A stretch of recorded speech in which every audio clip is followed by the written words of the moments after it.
Hit 'em up.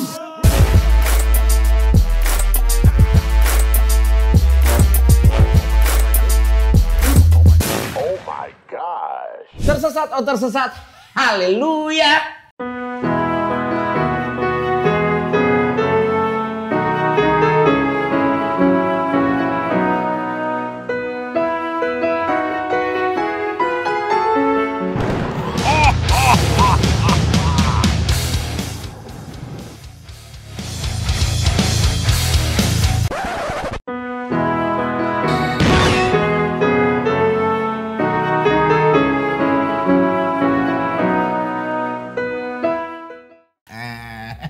Oh, ada yang mesti gitu ya? Iya. Kalau yang dulu, haleluya. Itu karena make. Jadi haleluya, tinggi jadi nadanya. Iya. Ngomongin siapa sih itu? Hah? Ngomongin temennya Yeri. Ngomongin teman kita lah yang sedang dibimbing menuju ke jalan yang benar. Bagaimana? Perkembangan sekarang nggak? Kita tanya dulu. Perkembangan sekarang gimana? Baik. Semakin tersesat ke jalan yang benar tapi. Oh gitu. Tapi lo yakin dia bisa lo bimbing tuh? Nggak buang-buang waktu lo di dunia ini. Masih banyak loh domba-domba yang lain. Masih banyak yang bisa dikerjakan ya. Ya gua anggap investasi bodong lah. Tapi nggak apa-apa. Kasih Yesus kan tanpa batas. Iya. Coki sama dengan skema ponzi. Kasih Yesus tanpa batas. Tapi Iya. bukan buat coki. Waduh. Coki kan ini ateis.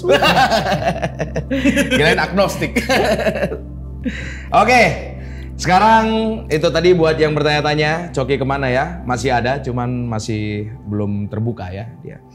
Ya, siapa yang tidak kenal ini? Banyak sih. Ini adalah warga MLI sendiri.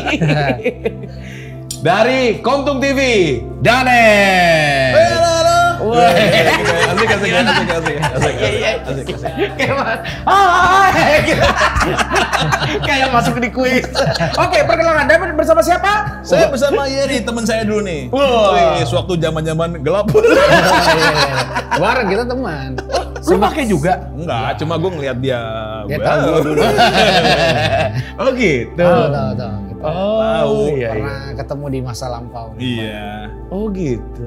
Jatuh-jatuh dari panggungnya tahu. Literally jatuh. Tahu kan? Pernah lihat. Pernah diceritain. Yang sama Elo gue cerita. Iya. Gitu. Nah ini nih saksi hidupnya nih. Oh, Danet yang nonton. Rapi banget, main drumnya jago. Main, lo bisa macam-macam ya, berapa alat musik? Bisa. Jadi semua sampai Putau Sabu juga dimainin. Ngeri. Iya. Rapi semua ya. Rapi ya. Ketemu lagi karena narkoba. Ketemu lagi. Oke, Danet, Iya, Komtung TV.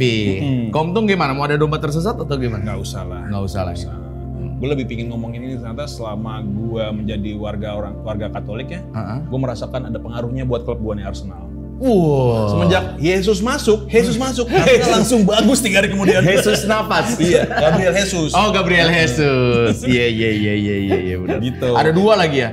Ada Gabriel, ada Jesus. Wah, Iya. satu di situ kan. Emang Gabriel apa tuh? Kan malaikat Gabriel. Oh iya, sorry gue. Gue tau Jibril. Yang versi Indonesia aja ya. Gue dia kaget, gue jadi merasa bersalah. Hah, malaikat bukan Gabriel. Jangan gitu, ini ada pendeta di sini kita. Jadi berasa bodoh berduanya.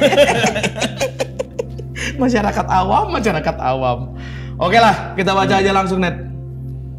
Tersesat. Haleluya. Izin nanya Pendeta Yeri, apa yang harus dilakukan orang Kristen ketika bertemu hantu? Apalagi kalau hantunya beda agama. Waduh. Tuh, emang hantu ada agamanya? Nah, itu dia masalahnya. Enggak, gue pernah baca ada buku dialog dengan jin Islam. Berarti itu ada agamanya. Ya, tergantung point of view orang yang berbicara dengan hantunya berarti mungkin juga ya. Atau tergantung dari point of view hantunya. ya makanya ngapain diajak ngobrol sih itu sih. Ya. Hah? Oh, Ini iya hantu juga ngapain ya. diajak ngobrol sih? Nanya buntut. Buntut Singapura kan ada. Iya. Iya, kalau kan pernah nih satu kali dalam perjamuan terakhir, lalu Yesus bilang di antara kita ini ada yang kerasukan setan. Sebenarnya mengarah ke Yudas. Nanti dia Iskariot. akan mengkhianati, ya Yudas Iskariot. Tapi setelah itu udah dia nggak bereaksi berlebihan, dia nggak memberi panggung, memberi ruang, memberi spotlight pada setan. Jadi yang Yesus ajarkan adalah mata kita tuh tertuju pada terang sama kebenaran. Nggak perlu menghabiskan waktu untuk mengekspos setan itu harus diapain, harus bagaimana gitu. Karena secara posisi sebenarnya dia memberi kita otoritas. Sehingga kita tidak perlu menempatkan setan ini sebagai sesuatu yang seperti pada umumnya gitu. Wow, kalau gelap takut ke kuburan. Permisi anak babi mau kencing gitu. Pasti ada permisi-permisinya dulu tuh karena kalau itu kan kayak kadang gitu. culture sehingga sepertinya itu sesuatu yang harus diusir pakai tanda salib, harus ini apa. Jadi tidak bereaksi berlebihan gitu. Di firman katakan waktu kita hidup dalam kebenaran, maka kegelapan itu nggak ada secara otomatis. Jadi tidak perlu bereaksi berlebihan sebenarnya sih kalau dari kacamata kekristenan. Tidak perlu, oh kamu siapa, kamu dari mana, kamu mau ngapain di sini, kamu meninggalnya kenapa. Nah, jadi kita tidak mendistract dari situ justru. Jadi kita menjalankan kehidupan normal aja, hidup dalam kebenaran, udah nggak perlu terprovokasi dengan setan itu gimana, setan ini agamanya apa, setan ini sukunya apa gitu. Lagian kalau ketemu hantu beda agama, suruh masuk Kristen aja, pasti masuk surga. Bener itu. Ya pasti kalau ada hantu beda agama nggak bisa pacaran. Susah, ntar nggak mungkin bisa kawin. Cuma di Indonesia. Waduh. Iya. Tapi kalau misalkan gini nih, gue pernah tahu ada kayak komunitas-komunitas rohani yang dia emang kalau mungkin ada orang kayak gini, terus dia nanyain dulu tuh, ada suka kayak gitu kan. Siapa kamu? Setan king kamu. Nah itu kan ngomong juga karena tuh. memang dulu zaman itu memang diarahkan seperti itu. Zaman Ghostbuster lah istilahnya. Oh, iya kan gitu. diajak ngobrol, dia di tangking. Keluar kamu. Ditanya dulu. Iya. Dari mana kamu? Dari mana kamu? Keluar kayak kamu. gitu, kayak Sekali gitu. gue pernah gituin orang dulu. Keluar. Terus dia bilang, masuk lagi katanya. Nggak taunya mabuk, bukan kerasukan setan. Tapi biasanya orang-orang kayak gitu pendapatannya rendah tuh, nggak ada kerjaan. Pada kerjaan mah bisnisnya gede nggak mungkin ngurusin gitu. Nggak mungkin ngurusin Ghostbuster ya. Ada fenomenanya seperti itu. Oh gitu. Jadi kayak semakin, wah ini kumbang dari sini, ini macan dari sini. Wah ini jelmahan ini siluman ini. Wah dengan manifestasi kayak gini. Ini sihir dari sini, ini titisan dari sini. Itu sebenarnya blunder sih. Karena firman sebenarnya tidak mengajarkan itu menjadi sesuatu yang harus diekspos, sesuatu yang dianggap penting, sesuatu yang harus ditaruh di dalam spotlight gitu. Ya sudah ada, ya udah cuekin aja, jalanin aja hidup. Bayar tagihan aja kadang-kadang masih pusing, ngurusin setan lagi. Wah itu lebih takut ya. Lebih menakutkan ditagih hutang. Omongan dari rumah ya. Iya. Tapi gue ada cerita menarik nih. Cicilan lebih menakutkan. Ada anak di Bogor, dia itu terkenal paling berani sama setan. Karena tiap malam disuruh beli sesuatu bapaknya ke warung, lewatin kuburan angker. Preman aja nggak ada yang berani lewat situ. Karena katanya sering penampakan, dia nyantai aja lewat. Sekali gue tanya dong, lu kalau doa baca ayat apa sih? Terus dia bilang gini bang, sebenarnya mendingan ketemu setan di kuburan dibanding setannya setan yang ada di rumah gua. Bapaknya lebih serem dari setan. Karena digebukin daripada gua digebukin bokap gua. Gak apa-apa deh gua ketemu setan deh.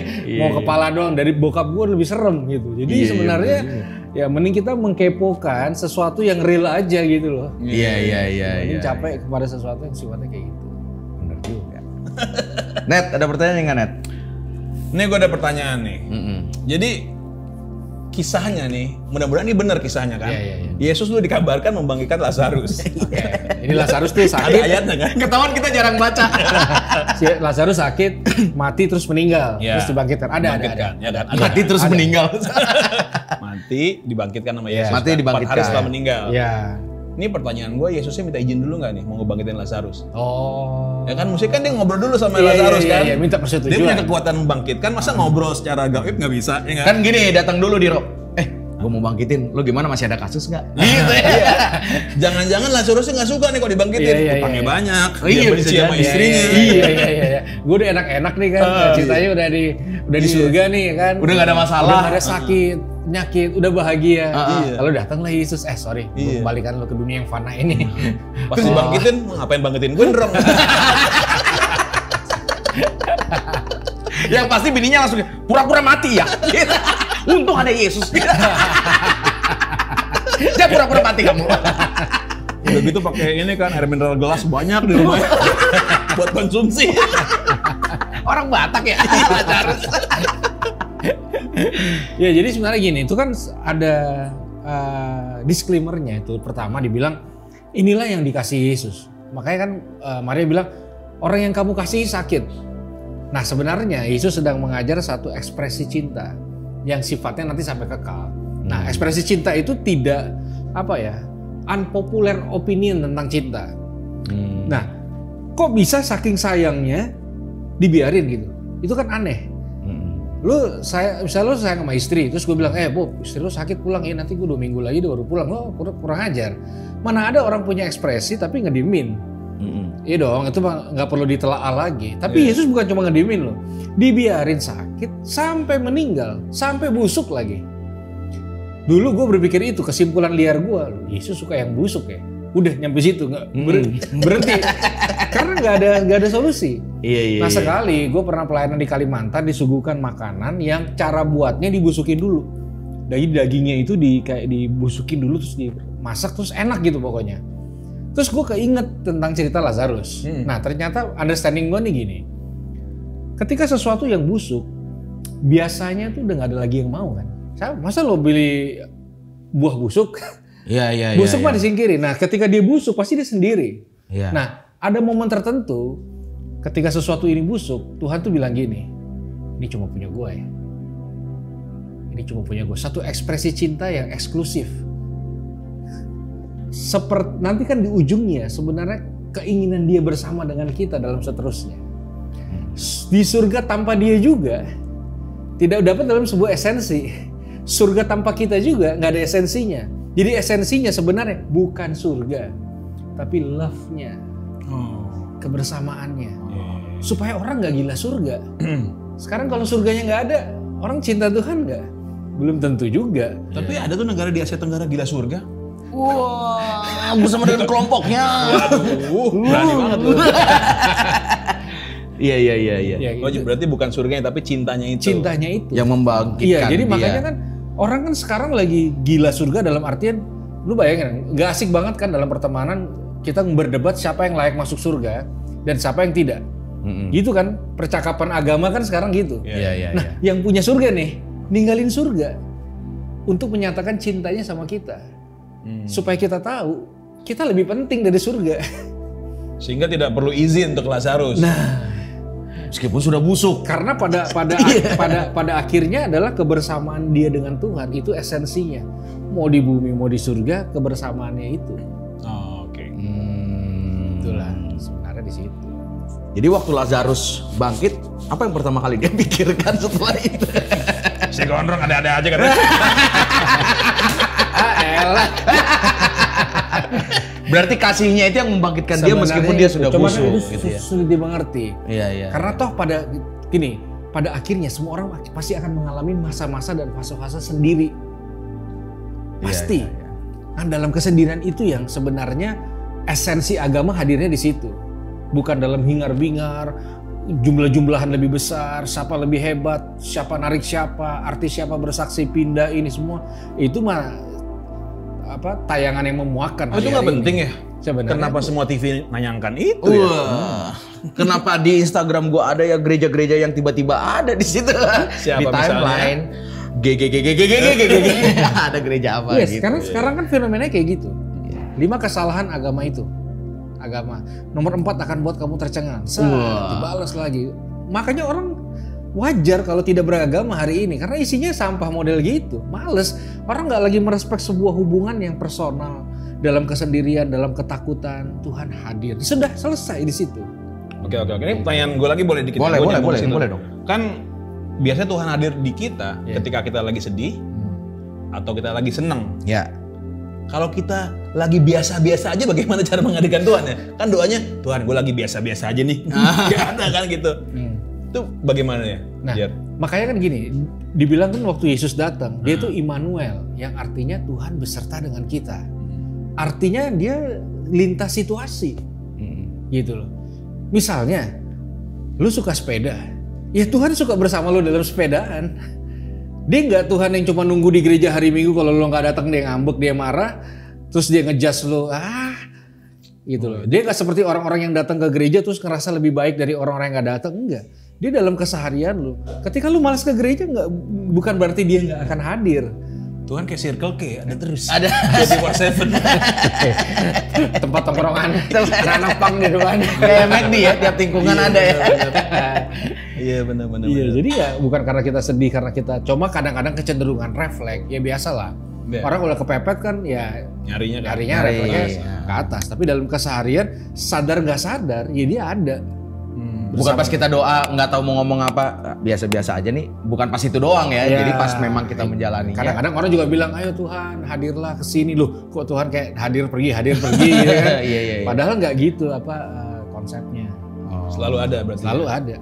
Ya kayak lagu 90-an tuh Pak, What If God Was One of Us tuh Pak. What if God itu ya.